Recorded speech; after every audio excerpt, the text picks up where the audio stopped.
আমার প্রশ্নটা হলো, খুব সম্প্রতি 2-3 দিন আগে খর্দাতে একটা বড় অঞ্চল আছে, যে কল্যাণী এক্সপ্রেসওয়ের আশেপাশের অঞ্চলটা, সেটা হচ্ছে মুসলিম অধ্যুষিত অঞ্চল। সেখানে 600 জন ভোটার, তারা সকলেই মুসলিম, তাদের নাম আইদার অ্যাডজুডিকেশন অর ডিলিটেড হয়েছে। তারা 2002 সালে তারা ছিল। এবার কেন হয়েছে? কারণ ফর্ম 7 জমা দিয়েছে দুজন ব্যক্তি। সেই দুজন ব্যক্তিকে খোঁজ করে দেখা গেল যে তাদের মধ্যে একজন একটি রাজনৈতিক দল, যারা এসআইআর এর পক্ষে খুব সওয়াল করছে, সেই রাজনৈতিক দলের একজন কর্মী, আর আরেকজন অন্য আরেকজন ব্যক্তি আর কি।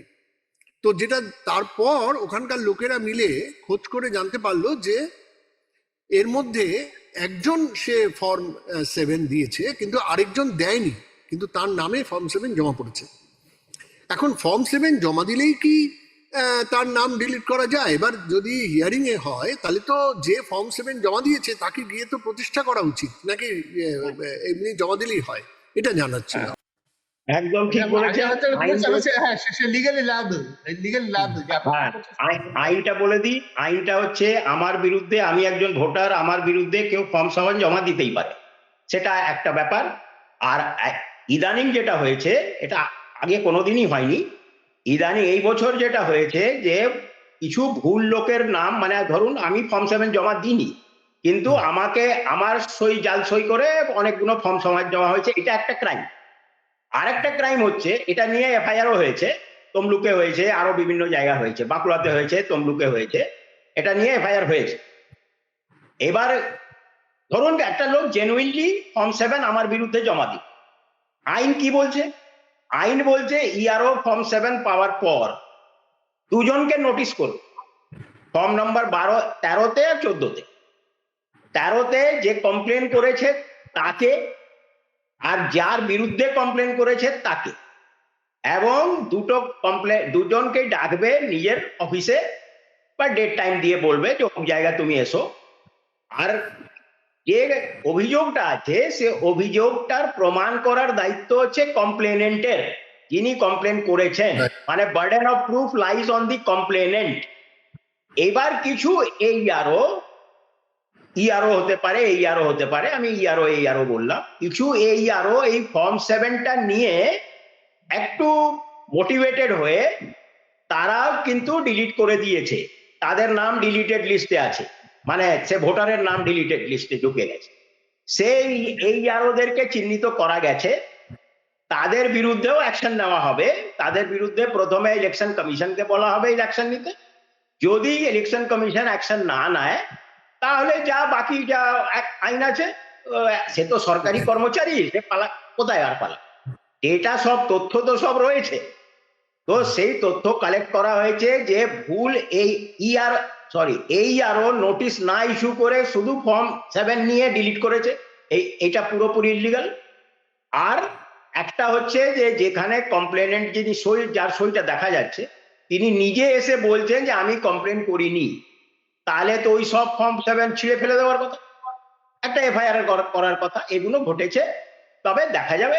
এখন অ্যাকচুয়ালি সবাই শুধু এইটা শুরু করে দিলে কি হবে, এখন যেটা মূল উদ্দেশ্য তো হচ্ছে একটা পারফেক্ট ভালো ভোটার লিস্ট, স্বচ্ছ ভোটার লিস্ট তৈরি করে ইলেকশন করা, এইটা হচ্ছে সবার এম, এবং এইটাই ডেমোক্রেসির জন্য কাম্য।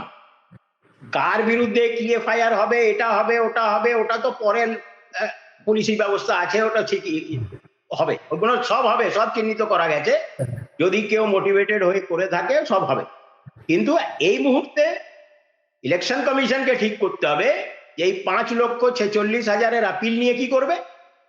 দুটো লেভেল অফ আপিল আছে, ইও তারপর সিও, এর মধ্যে মিনিমাম 1 মাস টাইম লাগবে। আর 60,06,000 ফেট কি হবে, এই ডিসিশনটা সুপ্রিম কোর্ট আর ইলেকশন কমিশনকে নিতে হবে, যাতে সুস্থভাবে ভোটটা হতে পারে মে মাসের মধ্যে। সুদীপ্ত দা, আচ্ছা, আমরা এখান থেকে দর্শকদের বলছি, এখান থেকে কিভাবে পুরো জিনিসটা ভোটার তালিকা তৈরি করা নিয়ে অস্বচ্ছতা রয়েছে তো বটেই, প্রতিষ্ঠিত অনৈতিকতা রয়েছে, যেটা শুভাশিস প্রথম থেকে বলছিলেন, অনৈতিক কাজ হয়েছে, অপরাধমূলক কাজ হয়েছে, এগুলো সমস্ত আমরা আলোচনা করেছি। আমরা এবার একটা মূল আরো গভীর জায়গায় আসি। পশ্চিমবঙ্গের বিধানসভা নির্বাচন আসছে। আমরা স্বাধীনতার পর থেকে জেনে এসেছি যে নির্বাচন কমিশনের কাজটা কি। নির্বাচন কমিশন হচ্ছে ভোটারের বন্ধু। তার কাজ হচ্ছে ভারতীয় নাগরিকরা যাতে ভোট দিতে পারেন, ভোটার হিসেবে নিজেদের নাম নথিভুক্ত করেন, ভোটের দিন ভোট দিতে যান, সেইটা নিশ্চিত করা হচ্ছে নির্বাচন কমিশনের কাজ। প্রথম যখন সুকুমার সেন দেশের প্রথম নির্বাচন কমিশনার ছিলেন, সেখান থেকে শুরু করে আজ থেকে 5-7 বছর আগে পর্যন্ত নির্বাচন কমিশন ছিলেন ভোটারের পক্ষে। ভোটারকে ভোটার হিসেবে তৈরি করা, ভোট দিতে যাওয়া, ভোট কেন্দ্রে তাকে নিয়ে যাওয়া, এগুলো ছিল তার কাজ। অজস্র বিজ্ঞাপন হয়েছে, বড় বড় রাজনৈতিক নেতারা, বড় বড় সিনেমা স্টাররা, খেলার জগতের নক্ষত্র বিজ্ঞাপন করতে আসুন ভোট দিন। এইবার প্রথম আমরা দেখছি নির্বাচন কমিশন হচ্ছে ভোটারের জন্য প্রতিপক্ষ। তিনি আটকাতে চান যে কে কে ভোট দিতে পারবে না। আগে ছিল এটা ইনক্লুসিভ, যত বেশি সংখ্যক মানুষ যেন ভোট দিতে পারেন। এবার যেন ভোট দেওয়া আটকানোর চেষ্টা হচ্ছে। এই যে মূল ভাবনাগত পরিবর্তন, নির্বাচন কমিশনের মধ্যে একটা সাংবিধানিক প্রতিষ্ঠানকে একটা নির্দিষ্ট রাজনৈতিক দলে ভোটে জেতার স্বার্থে ব্যবহার করা, এবং তার ফলে আমাদের রাষ্ট্র ব্যবস্থার যে স্থায়ী ক্ষতি হওয়া, এইটা নিয়ে আমি একটু আলোচনা করতে চাই। নির্বাচন কমিশনের বিরুদ্ধে রাজনৈতিক দল অভিযোগ করতো আগে। সাধারণ মানুষের অভিযোগ তুলনায় কম ছিল, রাজনৈতিক দলের সমর্থকরা হয়তো কখনো কখনো করেছেন। যেমন নরেন্দ্র মোদী লিংডোর বিরুদ্ধে করতেন। লিংডো খ্রিস্টান ছিলেন, উনি ইলেকশন পিছিয়ে দিয়েছিলেন গুজরাটে ওই ভয়ানক ম্যাসাকারের পরে। তখন উনি বক্তৃতা দিতে বলতেন যে ওই রোম থেকে, ভ্যাটিকান থেকে নির্দেশ না এলে উনি করবেন না, ওটা ওই সোনিয়াকে মিন করতেন। নরেন্দ্র মোদী করেছেন। টিএন সেশনের সময় তাকে মেগালোম্যানিয়াক বলা ইত্যাদি বলা পলিটিক্যাল পার্টিগুলো করেছে। কিন্তু সবসময় দেখা যেত ইলেকশন কমিশন অপোজিশন পার্টির বন্ধু, রুলিং পার্টির নয়। এবং ভোটারের তো বন্ধু বটেই, ভোটার, কিন্তু অপোজিশন পার্টি সবসময় চাইতো যে ইলেকশন কমিশন এই সমস্যাটা দেখবে। মমতা বন্দ্যোপাধ্যায় যে একসময় আন্দোলন করেছিলেন কিছু জাল ভোটার নিয়ে ইত্যাদি নিয়ে, সেটাও কিন্তু ইলেকশন কমিশন সেই অনুযায়ী দেখেছে। ইলেকশন কমিশন সে এক সময় তার সেই অনুযায়ী বেশ কিছু ব্যবস্থা নিয়েছে। আমার এখন নাম মনে নেই, বিহার থেকে একজন খুব অফিসার এসেছিলেন দেখতে। তো এটা দীর্ঘকাল ধরেই এটা আছে। একটু দর্শকদের মনে করে দিই যে এই তৃণমূল কংগ্রেস এখন যেটাকে শহীদ দিবস পরে 21শে জুলাই 1993, তার মূল দাবিটা কি ছিল? যে সচিত্র ভোটার কার্ড দিয়ে নির্বাচন। যদিও দাবিটা রাজ্য সরকারের বিরুদ্ধে হতে পারে না, সেটা ঠিক আছে, তৃণমূল কংগ্রেস রাজনীতির সময় করছিল, দাবিটা নো কার্ড নো ভোট। হ্যাঁ, সচিত্র ভোটার পত্র দিয়ে নির্বাচন, সেই দাবিতে কিন্তু হয়েছিল। সেটা কিন্তু বিরোধী দলের দাবি ছিল ইলেকশন কমিশনের কাছে, যে দাবি কিন্তু 3-4 বছরের মধ্যে পূরণ হয়েছিল, ইলেকশন কমিশন করেছিল। এখন যেটা হয়ে গেছে, ইলেকশন কমিশন রুলিং পার্টির ঘনিষ্ঠ হয়ে গেছে, অপোজিশন এবং ভোটার তার উল্টো দিকে চলে এসছে। এটা আগে কখনো হয়নি। এর ফলে যেটা হচ্ছে, দুটো জিনিস হচ্ছে। একটা বড় অংশ মানুষের কাছে যারা শাসক দলের সমর্থক নয়, তাদের চোখে এই প্রতিষ্ঠানটার গুরুত্ব কমছে, এবং এই কোনো সাংবিধানিক প্রতিষ্ঠানের গুরুত্ব নষ্ট করে দেওয়া মানে এটা কিন্তু একটা স্থায়ী ক্ষতি। এগুলো তো মানে এই যে গুরুত্বগুলো অর্জন করার জন্য এর দীর্ঘ ইতিহাস আছে, স্বাধীনতা আন্দোলন থেকে শুরু করে, সংবিধান থেকে শুরু করে, মানে অনেক দিন ধরে এগুলো তৈরি করতে হয়। এশিয়াতে এবং পৃথিবীর অনেক দেশে সংবিধান টেকেনি, খুব কম সংবিধান দীর্ঘস্থায়ী হয়েছে। এশিয়া, আমাদের প্রতিবেশী দেশগুলোতে কোনোটায় 4বার সংবিধান লেখা হয়েছে, কোনোটায় 5বার সংবিধান লেখা হয়েছে। ভারত একটা বিরল দেশ যার এত তার বৈচিত্র্য এবং এত তার সমস্যা ইত্যাদি সত্ত্বেও সেই সংবিধান যারা লিখেছিলেন তারা এখানে এমন কিছু ব্যবস্থা তৈরি করে গেছেন যে সেটাকে ভাঙা খুব কঠিন, সেটাকে নষ্ট করার একটা চেষ্টা দেখা যাচ্ছে। কিন্তু এই এই এই আমাদের কিছুদিন আগেও যিনি রাজ্যসভার চেয়ারম্যান ছিলেন জগদীপ ধানখড়, তিনি তার এই সামান্য সময়কালে উপরাষ্ট্রপতি থাকাকালীন দুবার তিনি অ্যাটাক করেছেন। একটা হচ্ছে গিয়ে বেসিক স্ট্রাকচার বলে কিছু হয় না, আরেকটা হচ্ছে গিয়ে পার্লামেন্ট হচ্ছে এক্সট্রিম টপ বডি, জুডিশিয়ারি তার নিচে থাকবে, যেটা ইসরায়েল করার চেষ্টা করেছিল, হয়তো করেও ফেলেছে এর মধ্যে।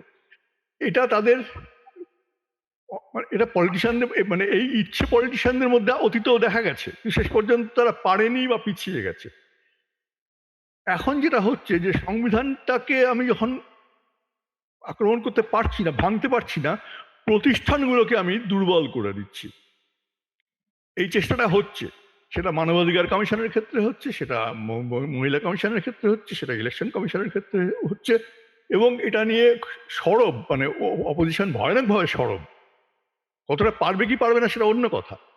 আমাদের সংবিধানের কোথাও একটা এমন শক্তি আছে যে ওটা কিন্তু বারবার চেষ্টা করেও, অতীতেও চেষ্টা হয়েছে, এমন না যে প্রথম হচ্ছে, কিন্তু এত এখন যেটা হচ্ছে সেটা একটা সামগ্রিক পরিকল্পিতভাবে একটা চেষ্টা হচ্ছে। হয়তো কোনো একটা ব্যক্তি ভাবছে তার বিরুদ্ধে, সেই দলের মধ্যে তার বিরোধী ভাবনা কাজ করেছে, নানা রকম ছিল। এখন একটা মানে একীভূত কেন্দ্রীভূত একটা ভাবনা কাজ করছে এটাকে নষ্ট করার। সেটা দুশ্চিন্তার তো বটেই, কিন্তু ওই আর কি আমার নিজের কেমন ধারণা, যেমন তোমার মনে থাকছে হয়তো অরুণ জেটলির একটা কমেন্ট জুডিশিয়ারি সম্পর্কে, টিরানি অফ দ্য আনইলেক্টেড, এটা অরুণ জেটলি বলেছিলেন। তো এইটা এই গভর্নমেন্টের পলিটিশিয়ানদের একটা প্রচুর ক্ষোভের জায়গা। তাদের দুর্বলতাও আছে, সাম্প্রতিককালে তারা ঘরে বাইরে নানা রকম সমস্যার মধ্যে রয়েছে। কিন্তু হোয়াট এভার, এই জুডিশিয়ারি, আমি এমন বলতে চাই না যে জুডিশিয়ারিতে কোনো ত্রুটি নেই, জুডিশিয়ারিতে কোনো কারাপশন নেই, এটা আমার বক্তব্য নয় বলার, অবশ্যই আছে, এবং এ নিয়ে অনেকে সরব, প্রশান্ত ভূষণ সরব। একটি ম্যাগাজিন ক্যারাভ্যান যদি তোমরা নিয়মিত ফলো করো, দেখবে জুডিশিয়ারি করাপশন নিয়ে সিরিজ অফ লেখা বেরিয়েছে, তাতে সিরিজ অফ লেখা বেরিয়েছে। তা সত্ত্বেও এই জুডিশিয়ারি কিন্তু ঠিক সময়ে সিদ্ধান্ত নিচ্ছে এবং নেবে বলে আমারও আশা। কোথাও যদি আমার অসন্তোষ হয়, আমি আশা করবো সেটা হয়তো ঢাকা পড়বে, বিকজ ওই সংবিধানের শক্তিটা আমার মনে হয় যে যেটা আমার প্রতিবেশী দেশগুলোতে 4খানা 5খানা করে সংবিধান লেখা হয়েছে এই সময়ের মধ্যে, আমার দেশে কিন্তু সেটা করা যায়নি, চেষ্টা হলেও করা যায়নি। সুযুক্ত